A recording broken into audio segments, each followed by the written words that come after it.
Myself, Dr. Mamta, Department of Philosophy, RGPG College, Meerut. Greetings, listener, and welcome to a journey into the heart of the Sankhya Darshan, an ancient philosophy that continue to reverberate through the corridors of the time. Let's begin.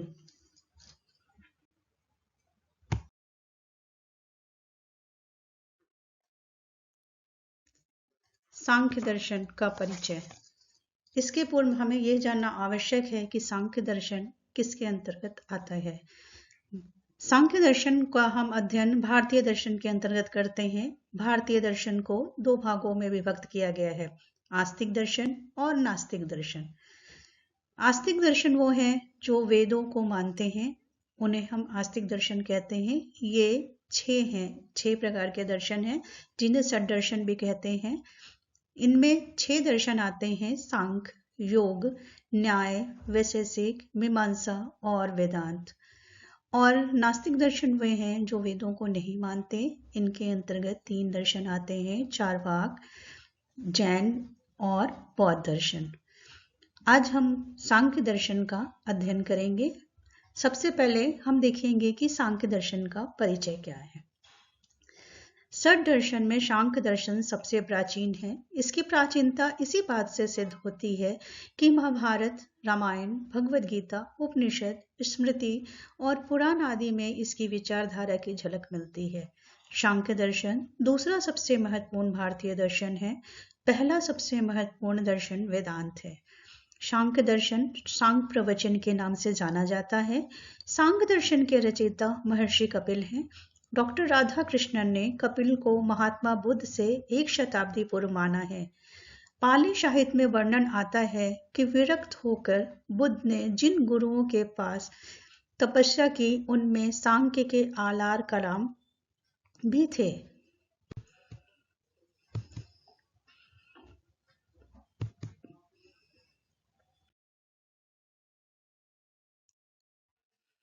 महर्षि कपिल ने 2 ग्रंथों की रचना की, एक सांख्य सूत्र और तत्व समास। किंतु ना तो महर्षि कपिल के विषय में कोई प्रामाणिक जानकारी मिलती है और न ही वर्तमान में उनके रचित ग्रंथ भी उपलब्ध हैं।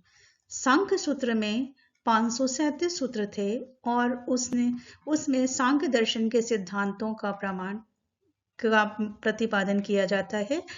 तत्व समास में केवल 12 सूत्र थे। वर्तमान में सांख्य दर्शन के ज्ञान का मूल आधार ईश्वर कृष्ण द्वारा रचित सांख्य कारिका है। सांख्य कारिका सांख्य दर्शन का प्राचीन और प्रामाणिक ग्रंथ है। सांख्य कारिका में सांख्य दर्शन की व्याख्या 72 छोटी छोटी कारिकाओं में की गई है जो छंद में है। आधुनिक काल में साधारणतः इसी ग्रंथ को आधार मानकर सांख्य दर्शन की व्याख्या की जाती है।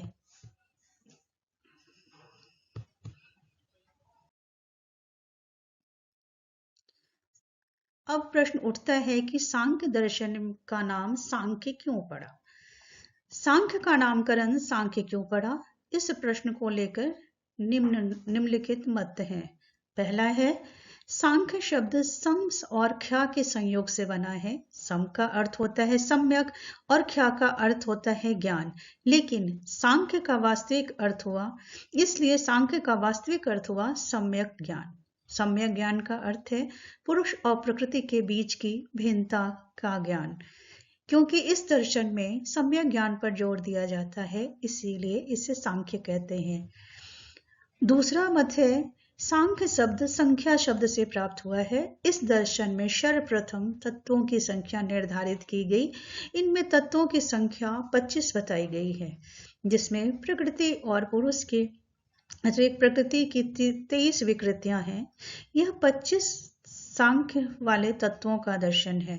इसलिए भारतीय दर्शन में सांख्य दर्शन को तत्व गणना अथवा तत्व संख्या कहा गया है।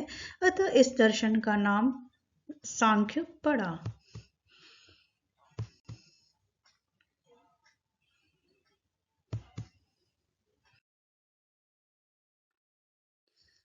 अब हम देखेंगे कि सांख्य दर्शन में प्रकृति और पुरुष का प्रकृति का क्या स्वरूप है।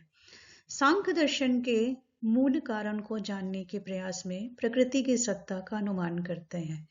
प्रकृति ही वह तत्व है जिससे संसार की समस्त वस्तुएं विकसित होती हैं।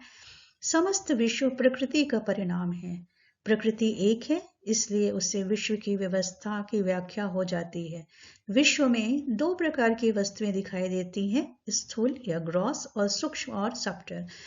भौतिक शरीर, जल, मिट्टी, नदी, वृक्ष, पर्वत आदि विश्व के स्थूल पदार्थ हैं, जबकि मन, बुद्धि, अहंकार, इंद्रिय आदि विश्व के सूक्ष्म पदार्थ हैं। विश्व का कारण उसे ही माना जा सकता है जो विश्व के स्थूल और सूक्ष्म दोनों की व्याख्या कर सके। प्रकृति जड़ होने के साथ साथ सूक्ष्म पदार्थ भी है, इसलिए सांख्य ने विश्व का आधार प्रकृति को माना है। प्रकृति में सत्व, रजस और तमस 3 गुण पाए जाते हैं, इसलिए इसे त्रिगुणमयी कहते हैं। ये तीनों गुण प्रकृति में साम्य अवस्था अथवा शांत अवस्था में रहते हैं। इन तीनों गुणों के परस्पर विरोधी स्वभाव के होने के कारण इनमें आपस में संघर्ष होता है तथा शांत अवस्था भंग होती है, जिसके परिणाम स्वरूप विकास प्रारंभ हो जाता है। गुणों का प्रत्यक्ष ज्ञान नहीं होता, बल्कि इसका अनुमान किया जाता है।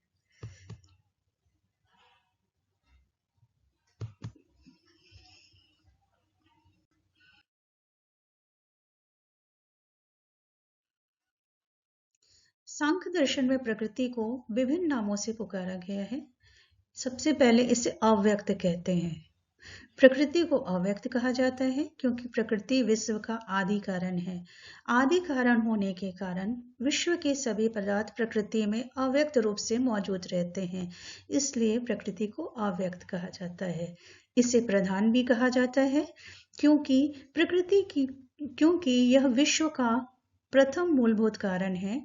यह स्वयं स्वतंत्र है, परंतु प्रथम कारण होने के कारण विश्व की समस्त वस्तुएं इसी पर आश्रित हैं।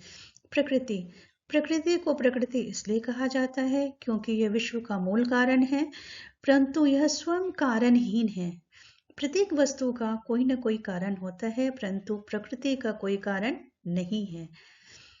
ब्रह्मा, प्रकृति को ब्रह्मा भी कहा जाता है। ब्रह्मा उसे कहते हैं जिसका विकास हो। प्रकृति का विकास भिन्न भिन्न पदार्थों से होता है, इसलिए उसे ब्रह्मा कहते हैं। प्रकृति को जड़ भी कहा जाता है क्योंकि यह भौतिक पदार्थ है जो अचेतन है।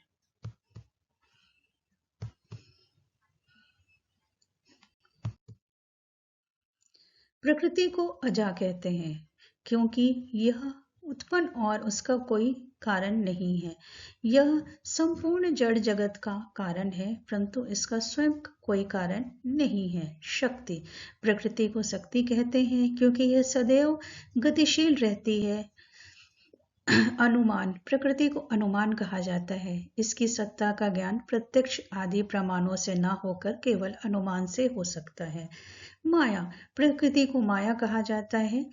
माया का कार्य वस्तुओं को सीमित करना है। प्रकृति जगत की समस्त वस्तुओं को सीमित करती है क्योंकि वह कारण है, और जगत की समस्त वस्तुएं कार्य, क्योंकि कारण कार्य से को सीमित करता है, इसलिए इसे माया भी कहते हैं। प्रकृति को अविद्या भी कहा जाता है क्योंकि यह ज्ञान की विरोधी है।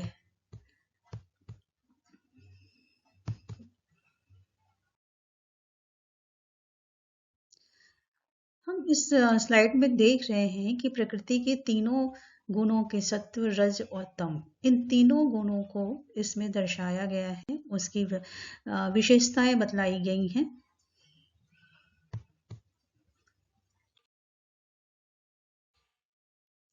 अब हम प्रकृति के जो 3 गुण हैं, सत्व, रजस और तमस, इन तीनों गुणों पे चर्चा करेंगे कि सत्व और रजस और तमस क्या है। प्रकृति के सबसे पहले हम प्रकृति के सत्व गुण की चर्चा करते हैं। सत्व गुण ज्ञान का प्रतीक है। इसका रंग श्वेत होता है। सत्व गुण लघु और प्रकाशक और आनंददायक होता है। यह सुख और उत्साह का भाव उत्पन्न करता है। सत्व गुण प्रकाश का प्रतीक है। यह स्वयं प्रकाशपूर्ण है तथा अन्य विषयों को भी प्रकाशित करता है। इंद्रियों में अपने विषयों को ग्रहण करने की जो क्षमता होती है, उसी के कारण आती है। मन और बुद्धि इसी गुण का कारण विषयों को समझने में समर्थ होते हैं। सत्व के फलस्वरूप ही सूर्य संसार को प्रकाश देने और दर्पण में प्रतिबिंब ग्रहण करने की क्षमता आती है। रजस रजस गुण दुखदायक और गतिशील है। इसका रंग लाल होता है। यह दुख का कारण होता है। संसार के सभी दुखों के मूल में यही विद्यमान है। तमस तमस गुण का रंग काला होता है। यह अंधकार का और अज्ञान का प्रतीक है। यह ज्ञान का अवरोध करता है। यह सत्व गुण के विपरीत होता है।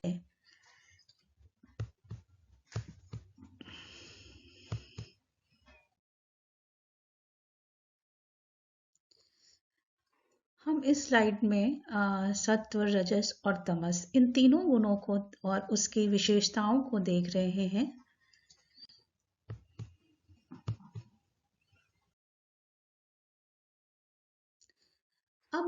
अभी हमने सांख्य दर्शन में प्रकृति की चर्चा की, उसके गुणों की चर्चा की। अब हम सांख्य दर्शन में पुरुष का क्या स्वरूप है, इस पे हम चर्चा करेंगे।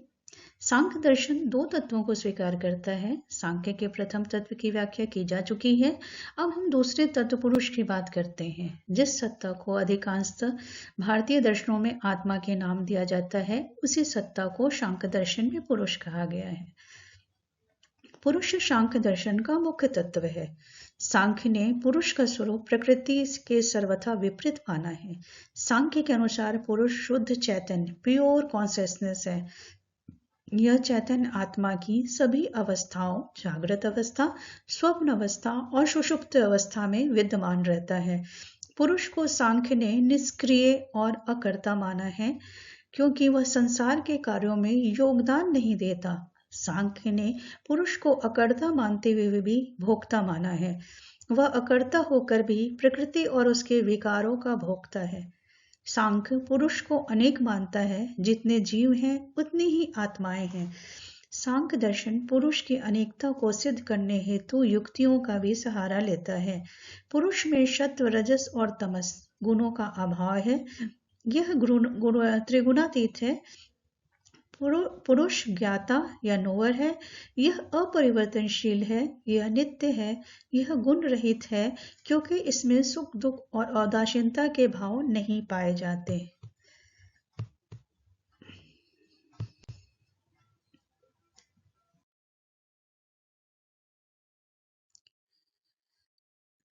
अब हम देखेंगे कि सांख्य दर्शन में प्रकृति और पुरुष में क्या संबंध है।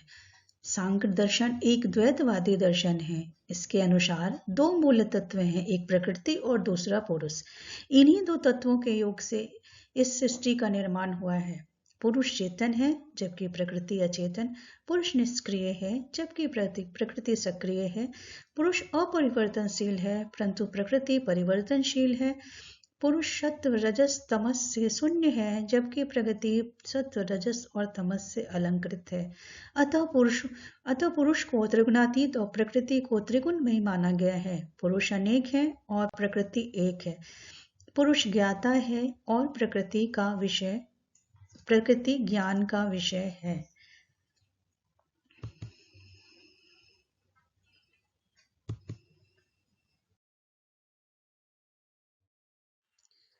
पुरुष कारण से मुक्त है, परंतु प्रकृति कारण है। पुरुष अविवेकी है, जबकि प्रकृति विवेकी है। पुरुष विवेकी है, जबकि प्रकृति अविवेकी है। पुरुष भोक्ता है, परंतु प्रकृति भोग्या है। पुरुष अपरिणामी नित्य है, परंतु प्रकृति परिणामी नित्य है। पुरुष अपरिवर्तनशील है, परंतु प्रकृति चंचल और परिवर्तनशील है। सांख्य के अनुसार प्रकृति केवल जड़ है। बिना पुरुष यानी चेतन तत्व के इसमें कोई क्रिया नहीं हो सकती, जबकि पुरुष केवल चेतन है। बिना जड़ माध्यम के वह भी क्रिया नहीं कर सकता। अतः सृष्टि की रचना हेतु प्रकृति और पुरुष का संयोग अति आवश्यक है। सांख्य दर्शन में प्रकृति और पुरुष के संबंध को एक अंधे और लंगड़े के उदाहरण द्वारा समझाया गया है। जैसे अंधा और लंगड़ा एक जंगल को पार करने में एक दूसरे का सहारा लेते हैं। अंधा लंगड़े के ऊपर बैठ जाता है और वो लंगड़ा अंधे के ऊपर बैठ जाता है और वह उसे रास्ता बताता है, और अंधा और लंगड़ा दोनों एक दूसरे के सहयोग से इस जंगल को पार कर जाते हैं, उसी प्रकार पुरुष और प्रकृति इस संसार के विकास में अपना सहयोग देती है और ये सृष्टि का विकास में अपना सहयोग दोनों के सहयोग से सृष्टि का विकास होता है।